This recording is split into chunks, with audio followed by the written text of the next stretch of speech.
विद्यार्थियों नमस्कार, स्वागत है आप सभी का एक बार फिर से आपके अपने YouTube चैनल हिंदी सर्वस्व पर। आदिकाल प्रश्नोत्तरी सीरीज़ के अंतर्गत आज मैं एक और प्रश्नोत्तरी आप सभी के बीच में लेकर आया हूं। आदिकाल प्रश्नोत्तरी भाग 2। इसमें हमने अति महत्वपूर्ण प्रश्नों का संकलन किया है। बहुत ज़्यादा समय न लेते हुए चलते हैं हम लोग प्रश्न की ओर, और वीडियो पसंद आए तो उसे लाइक शेयर ज़रूर करें। चलिए चलते हैं, देखते हैं आदिकाल प्रश्नोत्तरी भाग 2। हमारा पहला प्रश्न है, आध्यात्मिक रंग के चश्मे आजकल बहुत सस्ते हो गए हैं। उन्हें चढ़ाकर जैसे कुछ लोगों ने गीत गोविंद के पदों को आध्यात्मिक संकेत बताया है, वैसे ही विद्यापति के इन पदों को भी। यह कथन किसका है? हमारे विकल्प हैं शुक्ल जी, हजारी प्रसाद द्विवेदी जी, गुलाब राय, राम कुमार वर्मा। तो इसका सही उत्तर है आचार्य रामचंद्र शुक्ल जी। चलते हैं अगले प्रश्न की ओर। अगला प्रश्न है, जिस रचना के कारण विद्यापति मैथिल कोकिल कहलाए वह इनकी कौन सी रचना है? पदावली, कीर्तिलता, कीर्ति पताका, भू परिक्रमा। सही उत्तर है पदावली। अगले प्रश्न की ओर चलते हैं। एक नार दो को लय बैठी, टेढ़ी होके बिल में बैठी, जिसके बैठे उसे सुहाए, खुसरो उसके बलबल जाए। इसका जो विकल्प है वो है पायजामा, बिल, सुई, पेन। तो इसका सही उत्तर है पायजामा। चलते हैं अगले प्रश्न की ओर। अगला प्रश्न हमारा है, ये फारसी के बहुत अच्छे ग्रंथकार और अपने समय के नामी कवि थे। शुक्ल जी ने उक्त वाक्य किसके संदर्भ में कहा है? हमारे विकल्प हैं रहीमदास, रसखान, अमीर खुसरो। इनमें से कोई नहीं। तो इसका जो सही उत्तर है वह है अमीर खुसरो।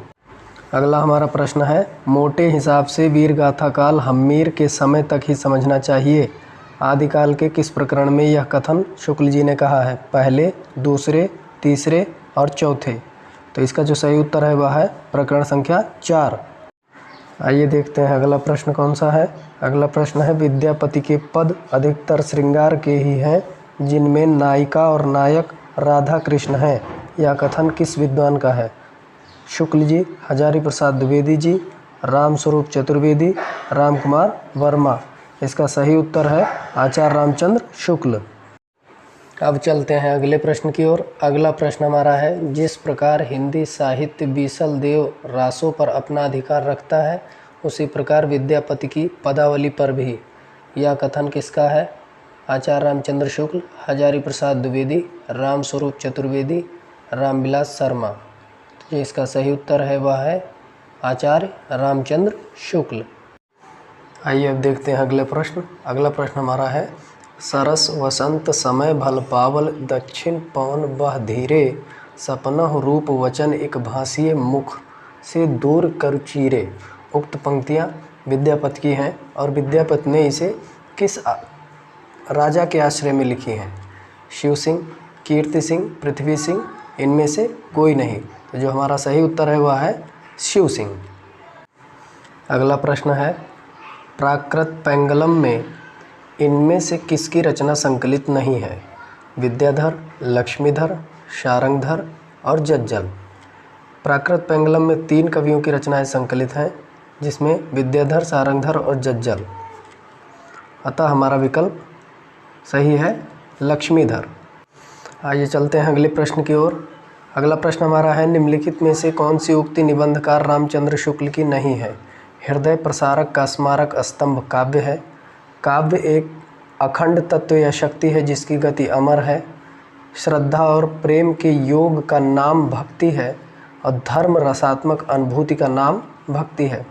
तो पहला, तीसरा और चौथा विकल्प जो है वो आचार्य रामचंद्र शुक्ल की उक्ति है। दूसरा हमारा विकल्प सही है।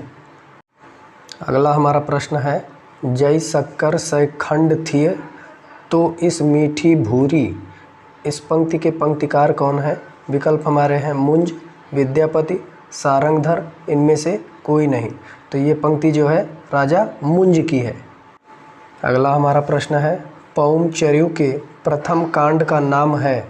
बालकांड, विद्याधर कांड, भक्ति कांड और बाल्यकांड। तो जैसा कि आप लोग जानते हैं, पौमचर्यु पुष्पदंत द्वारा रचित एक रामायण ग्रंथ है, और इसके पहले कांड का नाम है विद्याधर कांड। तो हमारा विकल्प बी सही है।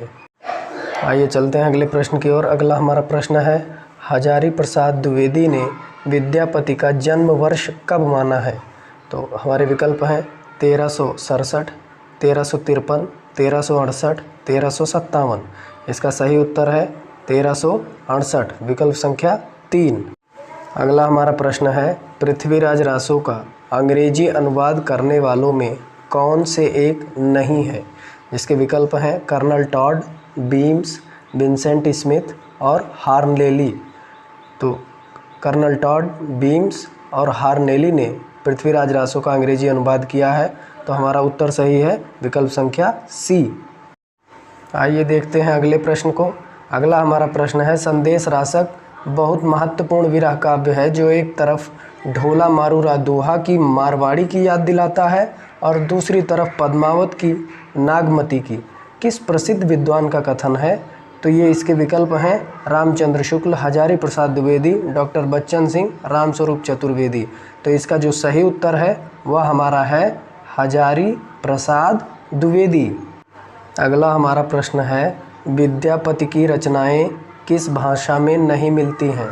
हमारे विकल्प हैं संस्कृत, मैथिली, अपभ्रंश और अवहट्ट। तो आप जैसा कि जानते हैं विद्यापति ने अपभ्रंश भाषा में रचना नहीं की है। तो इसका सही उत्तर है अपभ्रंश। अगला हमारा प्रश्न है, रामचंद्र शुक्ल ने आदिकाल के द्वितीय प्रकरण को क्या कहा है? अपभ्रंश काव्य, देश भाषा काव्य, फुटकल रचनाएं, इनमें से कुछ नहीं। तो जैसा कि आप जानते हैं जो द्वितीय प्रकरण को उन्होंने अपभ्रंश काव्य कहा है। आइए चलते हैं आगे की तरफ। अगला हमारा प्रश्न है, अपभ्रंश के प्रभाव से मुक्त ग्रंथ है? विकल्प हमारे हैं हम्मीर रासो, खुमाण रासो, श्रावकाचार और वर्ण रत्नाकर। तो अपभ्रंश के प्रभाव से मुक्त ग्रंथ है खुमाण रासो, विकल्प संख्या बा हमारा सही है। अब चलते हैं हम लोग अगले प्रश्न की तरफ। साधारणतः अपभ्रंश के कवि अपनी भाषा को अपभ्रंश नहीं कहते थे। संस्कृत विद्वान ही इसको अकबर अंश या बिगड़ी हुई भाषा कहते हैं। किस विख्यात आलोचक का कथन है? राम कुमार वर्मा, नामवर सिंह, हजारी प्रसाद द्विवेदी, रामचंद्र शुक्ल। तो जो इसका सही उत्तर है वो हमारा है विकल्प संख्या 3, हजारी प्रसाद द्विवेदी। अब चलते हैं अगले प्रश्न की ओर। अगला हमारा प्रश्न है, सक्कय वाणी बुहवण भावय, पाओ रस को मम न पावय। उक्त पंक्ति में सक्कय वाणी किसे कहा गया है? संस्कृत, मीठी वाणी, देसी भाषा, प्राकृत। तो जो उत्तर हमारा सही है, सक्कय वाणी का तात्पर्य है संस्कृत वाणी से, अतः विकल्प संख्या 1 सही है। अब चलते हैं हम लोग अगले प्रश्न की ओर। अगला हमारा प्रश्न है, हमारे इसी युग में नहीं हिंदी कविता के 5 युगों के जितने कवियों को हमने संग्रहित किया है उनमें यह निसंकोच कहा जा सकता है कि स्वयंभू सबसे बड़ा कवि था। यह कथन किसका है? हमारे विकल्प हैं राम कुमार वर्मा, राहुल सांकृत्यायन, गौरी शंकर हीराचंद ओझा, हरप्रसाद शास्त्री।